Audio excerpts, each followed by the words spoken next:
नमस्कार. योगिता आशा स्वयंसेविका या चॅनलवर तुमचं अगदी मनापासून स्वागत आहे. या चॅनलवर आपण आज बघत आहोत किशोरी मुलींची बैठक. ही बैठक आहे ती मे महिन्याची आहे, मे 2026. तर तुम्हाला ह्या किशोरी मुलींचा विषय आहे बालविवाह प्रतिबंध कायदे आणि जागरूकता. आपल्या शहरी किंवा ग्रामीण भागात बालविवाह आणि आता लग्नाचा सीझन असल्यामुळे मला हा टॉपिक अतिउत्तम वाटतो की आपल्या ज्या किशोरी मुली आहेत त्यांना आपण या बैठकीमध्ये त्यांचं वय, त्यांच्याबद्दल लग्न लवकर का केलं नाही पाहिजे, काही गोष्टी असतील त्या आपण त्यांना समजावलेल्या अतिउत्तम आहेत. म्हणून हा विषय मी इथे मांडलेला आहे. तर बघूया आपण बालविवाह म्हणजे काय. जेव्हा मुलीचे लग्न 18 वर्षापूर्वी आणि मुलाचे लग्न 21 वर्षापूर्वी होते तेव्हा त्याला बालविवाह म्हणतात. पहिली गोष्ट म्हणजे आरोग्य. लहान वयात लग्न झाल्यावर मुलीवर लवकर आई होण्याचा दबाव येतो. त्यावेळी त्यांचे शरीर पूर्णपणे विकसित झालेले नसते.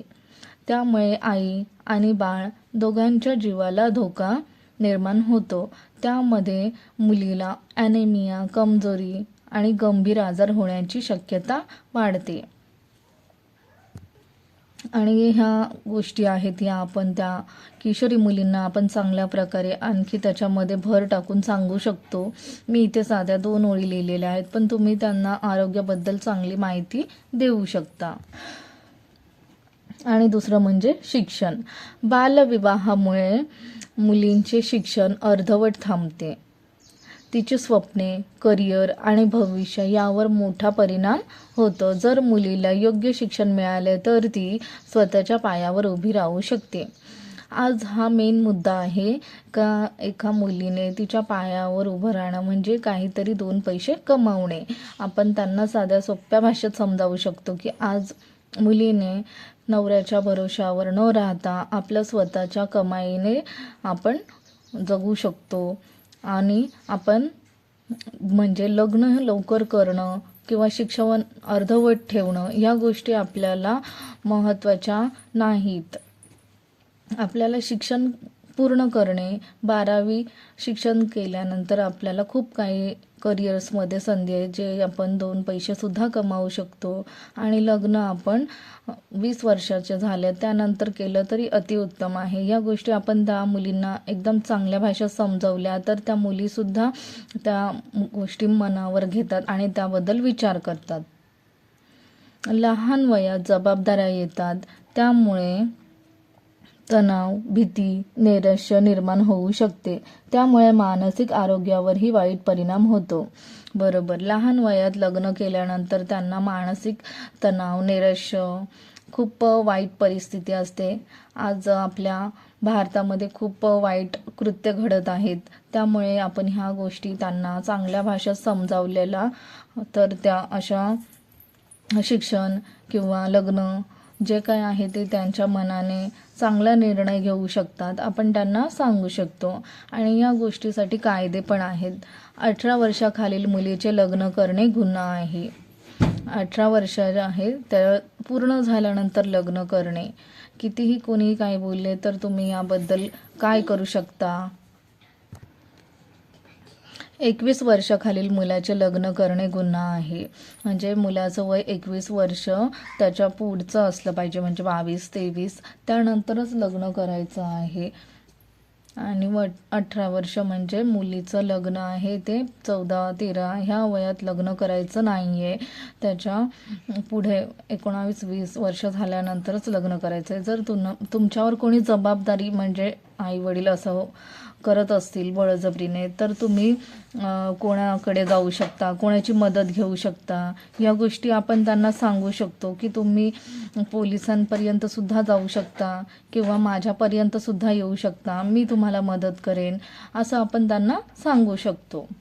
यामध्ये लग्न लावणारे पालक, मध्यस्थ सर्वांवर कारवाई होऊ शकते.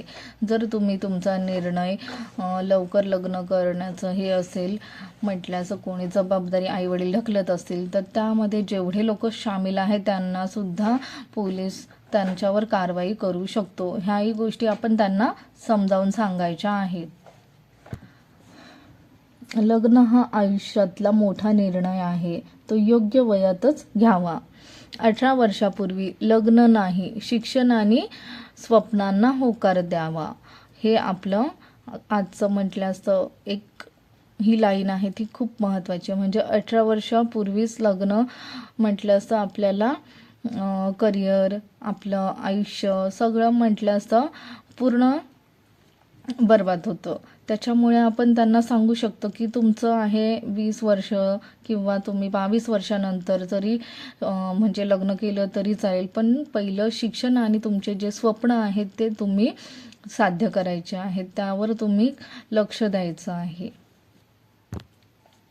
मुलींना आपण बालविवाह प्रतिबंध कायदे आणि जागरूकता म्हणजे आपण ह्या त्यांच्या घरच्यांना आपण समजावण्याऐवजी आपण त्या किशोरी मुलींना जरी ही गोष्ट आपण चांगल्या भाषेत सांगायचा प्रयत्न जरी केला तर त्यासुद्धा खूपच समजूतदार असतात आणि त्यांना काही प्रश्न अडतील तर ते प्रश्नसुद्धा आपल्याला विचारतात की असं असं असल्यावर की काय करायचं. आपण त्यांना मैत्री म्हणून आपण त्यांना सगळ्या गोष्टी चांगल्या प्रकारे समजवायच्या आहेत.